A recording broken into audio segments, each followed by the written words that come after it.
स्वागत करता हूँ मैं अपने यूट्यूब चैनल सफलता की पाठशाला में। दोस्तों, आज हम लोग फिर से केमिस्ट्री का एक प्रोबेबल टॉपिक हम लोग यहाँ पे क्या एसिड, बेस एंड सॉल्ट को पढ़ने जा रहे हैं। ठीक है? कल हम लोगों ने इसके डेफिनेशन को जाना कि अर्हेनियस कॉन्सेप्ट ऑफ बेस क्या होता है। ठीक है? बेस का डेफिनेशंस जाना। ठीक है? आज हम लोग जानने जा रहे हैं केमिकल प्रॉपर्टीज ऑफ बेस, यानी केमिकल प्रॉपर्टीज होता क्या, रासायनिक गुण क्या होता है बेस का। ठीक है? तो रासायनिक गुण इसका जानने के लिए सबसे पहले हम लोग जानेंगे इसका दो केमिकल प्रॉपर्टीज बेसिकली है, जिसको हम लोग जानेंगे आज। रिएक्शन विथ मेटल, किसका, कि किसी भी बेस का किसी मेटल के साथ रिएक्शन होता है तो क्या बनता है। ठीक है? एसिड का हम लोगों ने पढ़ा था, एसिड का किसी मेटल के साथ रिएक्शन होता है तो क्या होता है। उसी तरह हम लोग बेस का भी एज इट इज इसको भी देखेंगे कि रिएक्शन विथ मेटल, यानी किसी बेस का मेटल के साथ रिएक्शन होता है तो क्या सब्सटेंस बनता है। तो देख लेते हैं इसको। व्हेन स्ट्रॉन्ग अल्कलीज, हम लोग अल्कलीज भी बोल सकते हैं बेस को, और बेसली बोल सकते हैं। व्हेन स्ट्रॉन्ग अल्कलीज या बेसिस रिएक्ट्स विथ मेटल्स, किसके साथ, जब मेटल के साथ कोई बेस या अल्कली रिएक्शन करता है टू प्रोड्यूस, या इवॉल्व भी बोल सकते हैं हम लोग। क्या इवॉल्व करता है, हाइड्रोजन H2 गैस।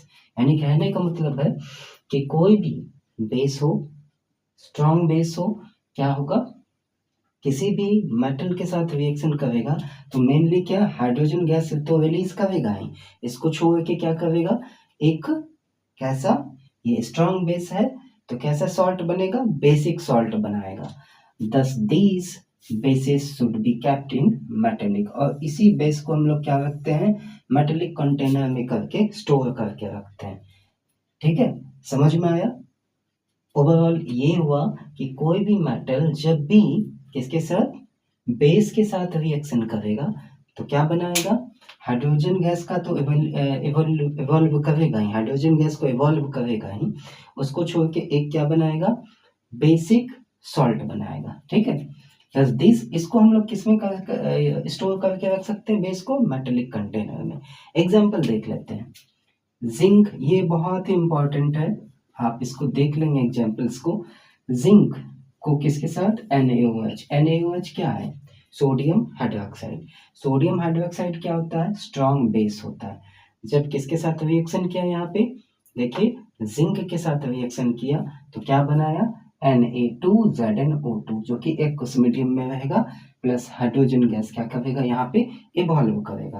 कहने का मतलब है, यहाँ पे देखिए ये कौन सा सॉल्ट, ये तो सॉल्ट हुआ जिसका नाम है सोडियम जिंकेट, सोडियम जिंकेट। अब ये सोडियम जिंकेट जो हो गया, ये क्या है, बेसिक सॉल्ट है।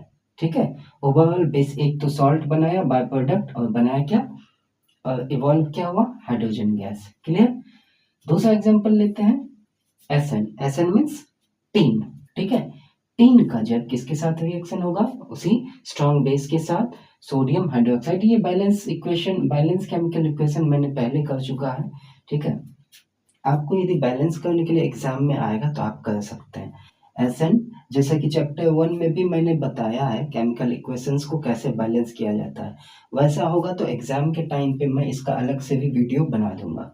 एसएन है किसके साथ, सोडियम हाइड्रोक्साइड के साथ रिएक्शन किया तो क्या बना, यहाँ पे देखिए, सोडियम स्टेनेट, क्या बनाया, सोडियम स्टेनेट, Na2SnO2।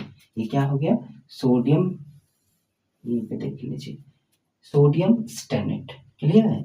और बाय प्रोडक्ट क्या बनेगा, इवोल्यूशन किसका होगा, हाइड्रोजन गैस। यहाँ भी देखिए कॉमन चीज, यहाँ भी हाइड्रोजन गैस इवॉल्व कर रहा है। एक और एग्जांपल यहाँ पे हमने लिया है, एल्यूमिनियम का किसके साथ, सोडियम हाइड्रोक्साइड एंड वाटर के साथ रिएक्शन हुआ। ठीक है? जब रिएक्शन हुआ तो क्या बनेगा, सोडियम मेटा एल्यूमिनेट। क्या बनेगा, sodium Meta aluminate, and hydrogen gas तो इवॉल्व होगा ही। ओवरऑल कहने का मतलब ये है कि केमिकल प्रॉपर्टीज ऑफ बेस में जब रिएक्शन बेस का मेटल के साथ करेंगे तो क्या बनेगा, बेसिक सॉल्ट बनेगा, एंड हाइड्रोजन गैस, यहाँ पे देखिए इवोल्यूशन होगा। इवॉल्व क्या होगा, हाइड्रोजन गैस का। ये आप याद रखेंगे। अगला दूसरा प्रॉपर्टीज मैंने लिया है यहाँ पे किसके साथ, reaction with non metallic oxide. कोई भी नॉन मेटेलिक ऑक्साइड है, जैसे नॉन मेटेलिक ऑक्साइड CO2, ठीक है, या SO2, ठीक है, CO2 ले लीजिए, SO2 ले लीजिए, ये जो भी है, ठीक है, नॉन मेटेलिक ऑक्साइड है, NO2, ये सभी क्या होता है, ये किस किस नेचर का होता है, एसिडिक या बेसिक? तो ये होता है बेसिक, बेसिक इन नेचर, ठीक है, किस नेचर का होगा? कोई भी नॉन मेटेलिक ऑक्साइड होगा वह क्या होगा? बेसिक नेचर का होगा। क्लियर है बात? तो reaction with non metallic oxide, जब नॉन मेटेलिक ऑक्साइड के साथ किसका रिएक्शन होगा? नॉन मेटेलिक ऑक्साइड के साथ किसी बेस का रिएक्शन होगा तो क्या बनेगा? Form salt and water. Clear है? ठीक है, इसको आप क्लियरली याद करेंगे, ठीक है, याद भी करेंगे और मेरे साथ जो नोट्स भी ये आप लिखेंगे लाइन बाय लाइन तो आपको समझ में आएगा। Basis react with oxides of non metal, किसके साथ? बेस जब किसी नॉन मेटल के ऑक्साइड के साथ रिएक्शन करेगा तो बाय प्रोडक्ट क्या बनेगा? प्रोडक्ट क्या बनेगा? सॉल्ट एंड वाटर, ठीक है, और वाटर रिलीज होगा। एग्जाम्पल देख लीजिए यहाँ पे, सोडियम हाइड्रोक्साइड है ना, स्ट्रॉन्ग बेस है, किसके साथ रिएक्शन किया? CO2 के साथ, गैस के साथ, बना क्या? देखिए, सोडियम सल्फेट। क्या बना? Sodium sulphate. सोडियम सल्फेट क्या है? सॉल्ट है, ठीक है, और देखिए यहाँ पे रिलीज क्या हुआ? वाटर, भी बाय प्रोडक्ट बना, सॉल्ट बनेगा एंड वाटर। दोनों में देखिए नॉन मेटेलिक के साथ और मेटल के साथ रिएक्शन, ठीक है, non metallic oxide and metal के साथ, कंफ्यूज नहीं होंगे आप लोग। एग्जाम्पल के लिए तो मैंने देख ही लिया यहाँ पे कैल्शियम हाइड्रोक्साइड। एक और एग्जाम्पल लेते हैं, कैल्शियम हाइड्रोक्साइड भी क्या है हमारा?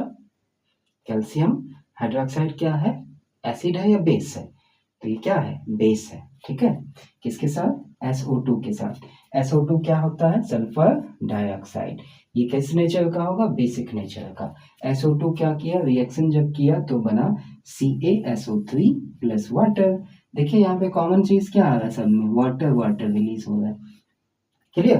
अगला देखते हैं example, CaOH whole twice, solid state में रहेगा, ये फिजिकल स्टेट को शो कर रहा है, प्लस CO2, गैस है ना। CO2 भी किस नेचर का होगा? बेसिक नेचर का। क्या बनेगा? Calcium carbonate. क्या बनेगा? Calcium carbonate. ये PPT हो गया, CaCO3 बना कैल्शियम कार्बोनेट प्लस वाटर।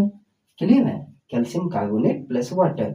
इसको मैंने किस में बताया था? चैप्टर 1 में भी, याद करिए आप लोग, ठीक है, और कमेंट में जरूर बताइएगा कि मैंने इसको किस चैप्टर में बताया है ना। कैल्शियम हाइड्रोक्साइड, इसका नेम क्या है? Slaked lime. Clear? Slaked lime बोलेंगे, क्या होगा? कार्बन डाइऑक्साइड के साथ रिएक्शन किया तो क्या बनेगा? CaCO3 एंड क्या रिलीज होगा? वाटर, ठीक है। ये आपको इंपॉर्टेंट क्वेश्चन है, इसको आप देख भी लेंगे, ये रिएक्शन भी इंपॉर्टेंट है।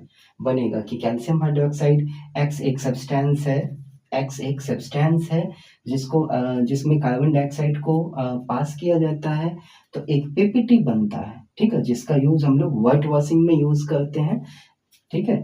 तो बताना होगा कि यहाँ पे X सब्सटेंस क्या है। क्लियर है? ऐसा क्वेश्चन आ सकता है, ठीक है। आज हम लोगों ने क्या किया? बेस के दोनों प्रॉपर्टीज को अच्छे से देख लिया। एक छोटा सा यहाँ पे डिफिनेशन है एल्कलीज, कभी कभी ये आ जाता है कि व्हाट इज एल्कलीज, ठीक है। तो those bases that are soluble in water are called alkalies, यानी वैसे बेसिस जो क्या होगा? किसमें घुलनशील होगा? किसमें घुलेगा? किसमें मिल जाएगा? सोल्यूबल किसमें होगा?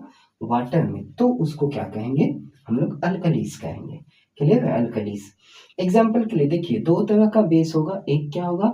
सोल्यूबल होगा वाटर में, एक नॉन सोल्यूबल होगा, ठीक है, एक सोल्यूबल इन वाटर, एक नॉन सोल्यूबल इन वाटर। तो यहाँ पे आप लोग देख लीजिए इसको भी, ब्रीफली मैंने बता दिया एग्जाम्पल्स भी, sodium hydroxide, potassium hydroxide, calcium hydroxide, these are soluble in water. ये सभी क्या है? सोल्यूबल है वाटर में, ठीक है। And copper hydroxide FeOH whole thrice, AlOH whole thrice, these are non soluble in water. ये सभी क्या है, नॉन सोल्यूबल वाटर है। कहने का मतलब है ओवरऑल जो कि सोल्यूबल होगा वाटर में बेसिस, उसको हम लोग अल्कलीज कहेंगे। तो आज हम लोगों ने पढ़ लिया केमिकल प्रॉपर्टीज ऑफ बेस को, जिसमें रिएक्शन विथ मेटल्स को जाना, ठीक है, and reaction with non metallic oxide को जाना। तो आई थिंक, मुझे लगता है कि आप लोगों को थोड़ा सा तो समझ में आया होगा। एक बार रिवीजन करेंगे, नोट्स बनाएंगे प्रॉपरली, ठीक है, और करेंगे क्या कि आप इस रिएक्शंस को भी 1 से 2 बार प्रैक्टिस करेंगे। हो सकता है पॉसिबल हो कि एग्जाम्स में, बोर्ड एग्जाम में ये वाला आपको एज इट इज आ सकता है एग्जाम में। तो आज के लिए इतना ही। Thank you so much.